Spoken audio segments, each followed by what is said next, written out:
My name is Kevin Anderson. I'm a pen and ink artist. I've produced over 1,000 paintings or drawings. I started painting with mud, but that was when I was like a little kid. It was raining out, and I started like doing things in the dirt, dogs, cats, and stuff like that.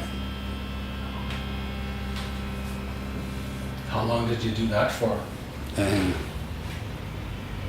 How long did your mud period last? about a month, I think.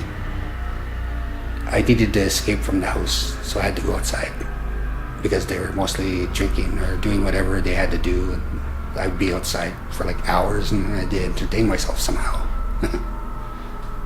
So I could just figure out like different types of mud, kind of put some water in there, grab a puddle, shoot some over, and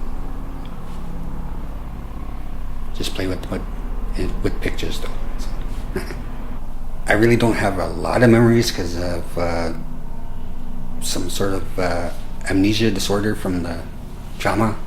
But yeah, it was basically Hudson and then foster families, and then like I really can't really recall a whole lot of stuff from my childhood, but I knew it was art.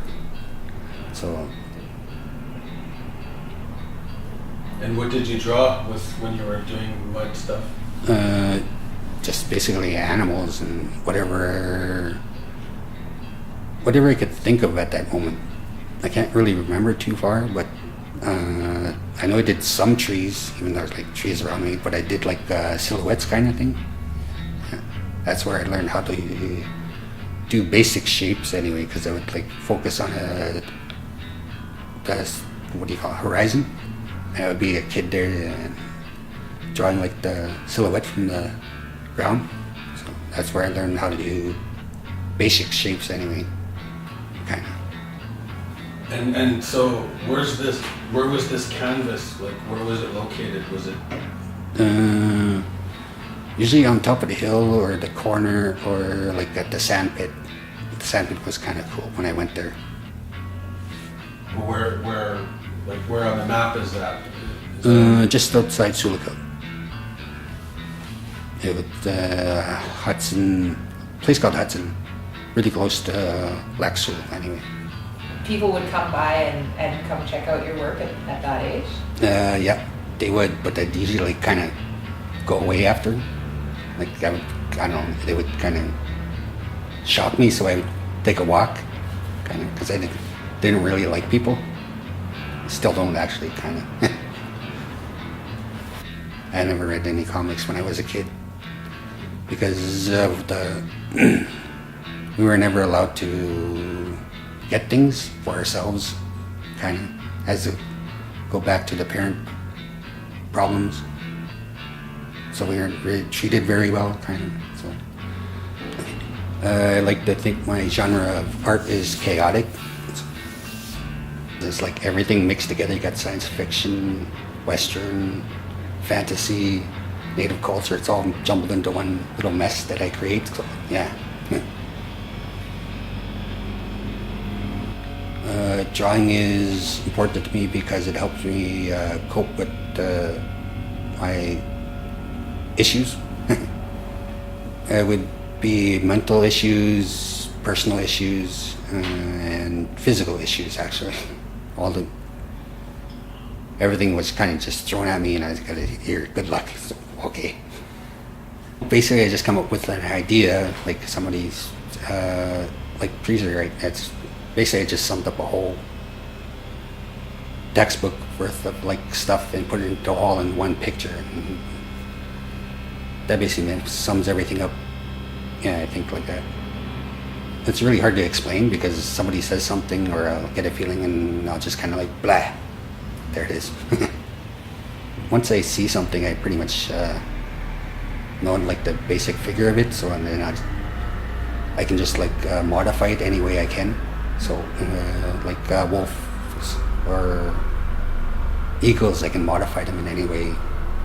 Like I make it more like evil looking or pleasant if I really want to. I just entirely create the composition myself. I just whatever's thought in my head is like just very rarely a rough draft. It's mostly just straight onto the page and that's it. Like there's hardly I have very little rough drafts.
Which piece are you most proud of and why? I would say all of them, but if I were to like actually pick one, I would say the Street Life exhibit. It's a different world, kind of, that hardly anybody experiences, and would not be good for their mental well-being to experience. Like a lot of people can go through certain stuff, and then they just crash, but then they just kind of get stuck there. This is my way of saying it, like, okay, somebody's looking, get back up, kind of. That's what I would say. It's been to Salome. It's been to Norva Arts Center. Ile de Shane. It's been there. It's been at the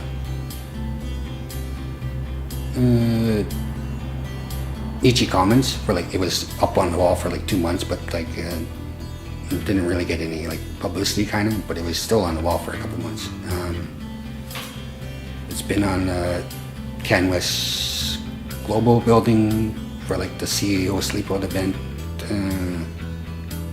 A couple other places I can't really remember right now. Yeah.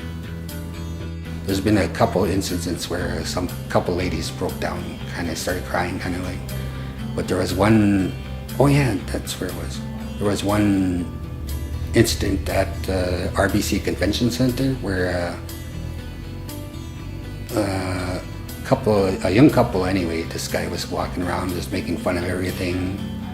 And then he looked at the Please Rewrite one, and he saw the part where the guy was hitting the lady or something, and he started laughing. He's all, he just gets smoked or something like that. And then he started reading what was underneath there, and this lady friend was with them, and she was looking at it too, and I guess, I don't know, I might have caused a breakup, I'm not too sure, because one went one direction, the other one went the other one.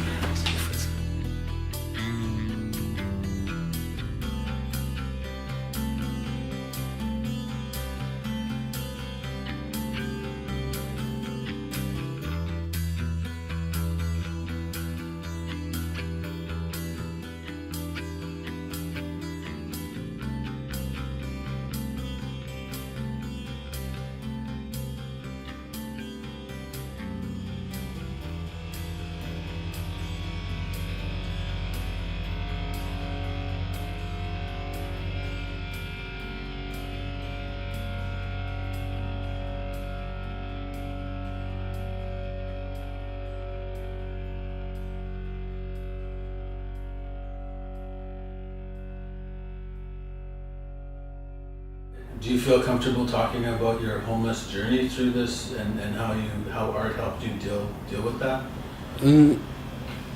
Yeah, it's a way of coping, because it's like a lot of traumatic experiences from my childhood, and that was mostly learned through like the residential, but it wasn't directly residential. It was like forced on my parents, kind of, and whatever teachings they took from the schools, they focused it on me, so that it made them even worse, I would say. And as a child, I think somewhere in my head is like, I'm not going to be my parents, and it just ends here. Is there a female-male kind of dynamic within your psyche that represents in your art?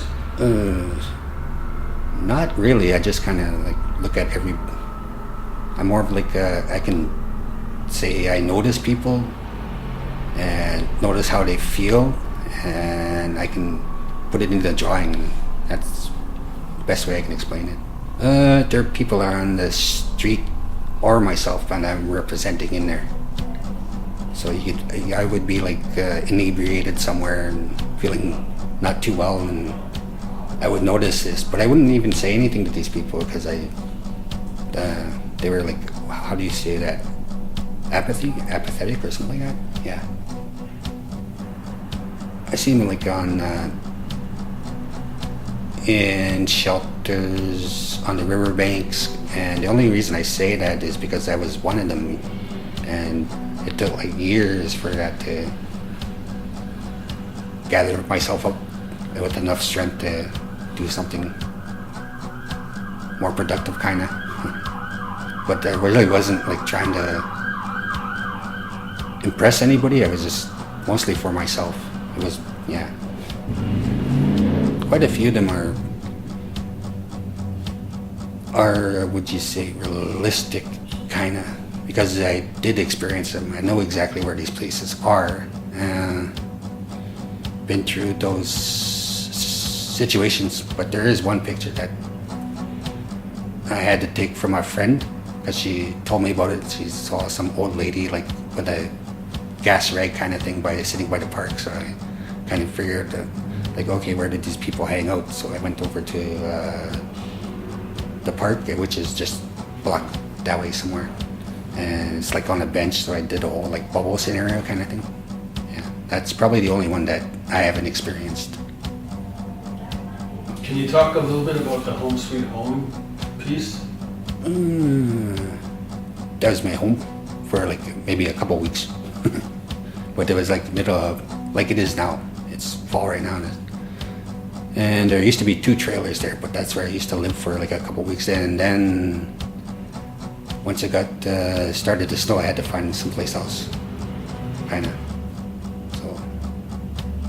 So you actually lived like in that picture? Yeah.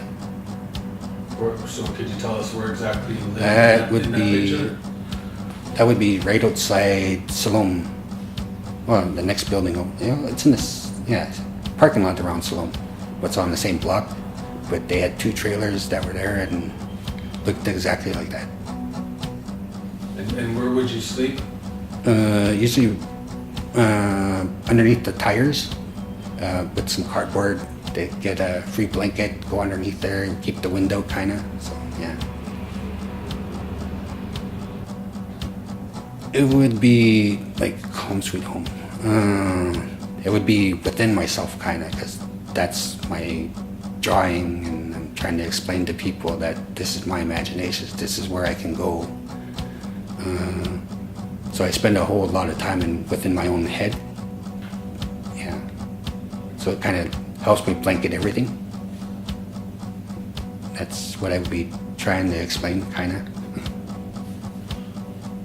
Like the park with the play structures and the That one. That's represents trauma.